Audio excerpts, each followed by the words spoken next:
Sabe quando você decide viver para Jesus e parece que ninguém mais te entende? As pessoas começam a te chamar de radical demais, de extremista, de bitolada. E sabia que isso não é novo? Os discípulos lá atrás viveram exatamente isso que você está vivendo agora. Porque o evangelho sempre foi loucura aos olhos dos homens. Mas é justamente esse evangelho que salva, que liberta, que dá a vida eterna, que transforma. E hoje eu quero falar um pouco sobre isso com vocês.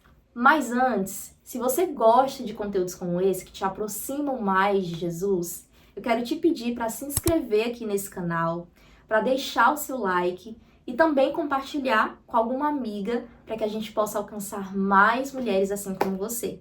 Bom, e eu quero meditar com você numa passagem que está lá em 1 Coríntios, no capítulo 1 e no versículo 18, que diz: "Pois a mensagem da cruz é loucura para os que estão perecendo, mas para nós que estamos sendo salvos, é o poder de Deus." Bom, na época de Paulo, o evangelho confrontava tudo.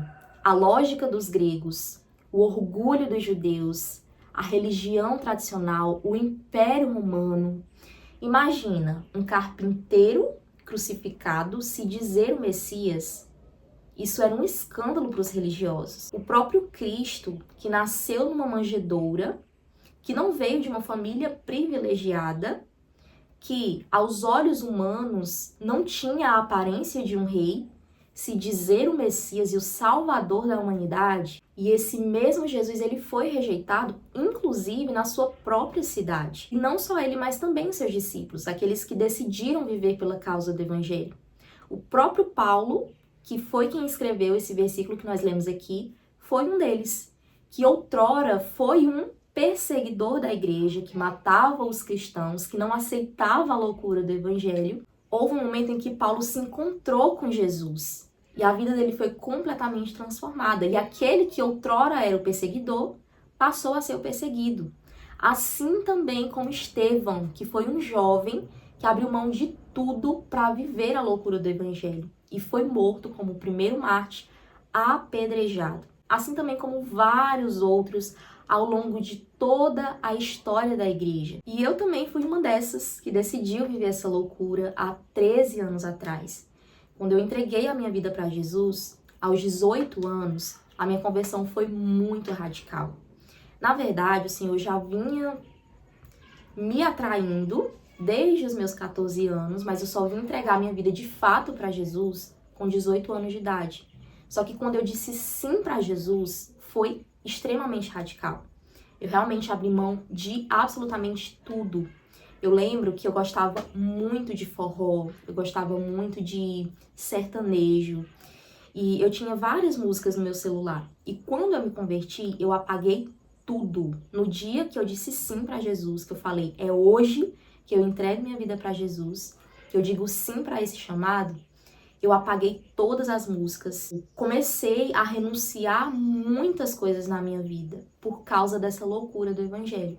Eu lembro que muitas pessoas não entendiam, inclusive pessoas da minha própria família, do meu próprio convívio, amigos que não entenderam a minha conversão e começaram a me rejeitar, começaram a falar mal de mim pelas costas. Só que viver essa loucura é você saber que você vai sim ser rejeitado pelo mundo, inclusive pelos da sua própria casa. Desde o início, o reino de Deus sempre foi oposto ao mundo. Enquanto o mundo grita, seja o primeiro, o evangelho diz, aquele que quiser ser o maior, que seja servo.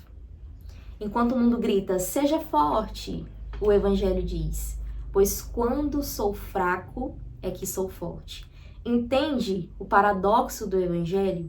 Que é ir completamente contra aquilo que o mundo diz ser o certo. Isso me faz lembrar muito daquela vinheta da série The Chosen, eu acredito que muitas de vocês já assistiram, onde são vários peixinhos nadando numa direção e só um peixinho nadando contra, que é justamente isso. O cristão andando contra a maré, andando contra aquilo que o mundo diz ser o certo. E hoje, será que mudou alguma coisa? Absolutamente não. Quando você diz que está guardando o seu corpo e as pessoas dizem, isso é repressão, isso é ultrapassado, hoje em dia as coisas mudaram, a sociedade está moderna, ou quando você deixa de assistir certas séries que a maioria está assistindo, ou quando você não ri das mesmas piadas que a maioria tá rindo, as pessoas te acham exagerada, careta, ou quando você diz que tá esperando em Deus e as pessoas dizem que você tá perdendo seu tempo. O mundo acha loucura aquilo que o céu chama de santidade. E o próprio Jesus nunca disse que seria fácil. Ele mesmo disse lá em Mateus, no capítulo 5, versículo 10, bem-aventurados os perseguidos por causa da justiça, porque deles é o reino dos céus. E se hoje você se sente estranha, deslocada, incompreendida, rejeitada, minha irmã, fique em paz. Isso é sinal de que você está no caminho certo, de que você está seguindo esse caminho estreito, que aos olhos dos homens não é um caminho bonito, não é um caminho agradável, mas é o único caminho que leva para a vida eterna. E ser cristã é isso mesmo, é nadar contra a maré, é escolher a cruz todos os dias, é morrer para si mesma, para viver para Deus, para viver para Cristo. É abrir mão das nossas próprias vontades pelas vontades do Senhor. Então, fique firme. Aquele que está contigo no barco é aquele que te sustenta. Bom, se você chegou até aqui, é porque algo dentro de você arde por mais de Deus. E se esse vídeo falou com você de alguma forma, eu quero te pedir uma coisa. Escreve aqui nos comentários, eu escolho o caminho estreito. Que daí eu vou saber que você assistiu esse vídeo até aqui. E eu quero te pedir mais uma vez para se inscrever aqui no canal. Já deixa o seu joinha aqui, ó, aqui embaixo, em algum lugar. Compartilha esse vídeo com alguma amiga que está vivendo essa loucura linda com Jesus também. E bora juntos crescer na fé e no conhecimento de Deus. Um beijo e até o próximo vídeo.